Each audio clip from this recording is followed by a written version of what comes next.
Yes, you read the title correctly. There is a FNAF roguelike. Is it good? Extremely. I've always pondered the idea of FNAF being a roguelike, but never actually reached to an answer that can make it fun, addicting, and still feel like FNAF. Until I found a FNAF fan game called Too Many Nights, and it is, in my opinion, the best approach to a FNAF roguelike. If you're already interested, please click the link in the description and play it. It is such a good game. It has so much love and effort put into it. And while you're at it, you could like, subscribe, or join my membership. You get badges, you know, like these ones. Cool, right? Yeah, let's just go back to the video. Before you start your shift, you pick a night guard, and each one has advantages and disadvantages. For example, Elizabeth has more lives and makes the animatronics less aggressive, but she earns less money. And if you couldn't tell, the night guards are the characters from the lore. Cassidy, Henry, Michael, and so much more. Hell, there's even Scott Cawthon. After you pick your night guard, you have to pick 3 animatronics to start with. Yes, you heard me right. You pick the animatronics, and after each night, you add another one. There are obviously the usual animatronics like Freddy, Bonnie, and Chica, but there are odd ones like Mura, Rowan, Rad, and Onion. It's even cooler that some of the animatronics were made by the community, which shows how much love was put into the game. Also, the animatronics have pronouns, which isn't really something to touch on, but I'm only bringing this up because Onion's pronouns is literally his name.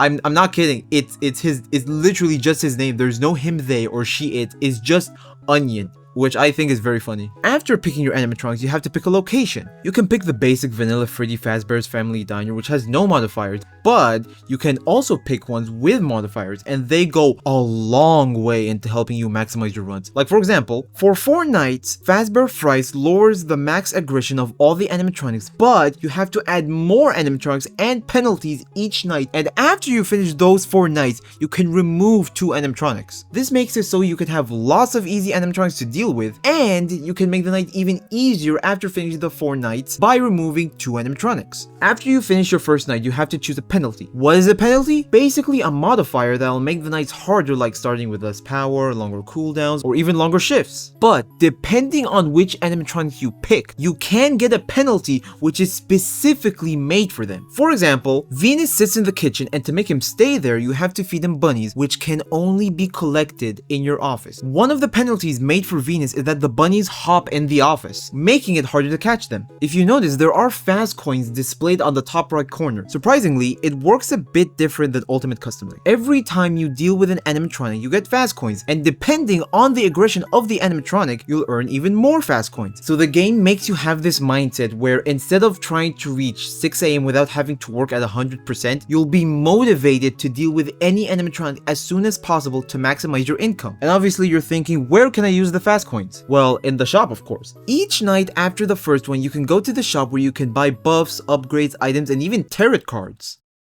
Huh? Oh wait, sorry, wrong game. I meant these tarot cards. I've only been playing this game for nearly a month, so I'm obviously not the best at it, and someone probably already found the perfect strategy to maximize their runs, but still, this is how my strategy goes. Pick animatronics that will make you move to several cameras like Swagman and Maple, and couple them with low maintenance animatronics like Ammo, Silly, and Amber. That way you can multitask while moving between the cameras. Avoid picking animatronics that need a lot of brain power or take a considerable amount of time, like Lydia, Mallory, and Sparky. The problem here is that, for example, Mallory, she pulls up a sign with a number on it, and you have to flash your flashlight to that number. For example, if she pulls up like a 6, you have to flash your flashlight 6 times. The problem here is that it takes away your attention from the other animatronics. The other problem is that there is a penalty where she will pull up 2 signs, and you have to flash the light to that sum of these signs. Like, for example, 4 plus 5. Fuck, I can't count. 9.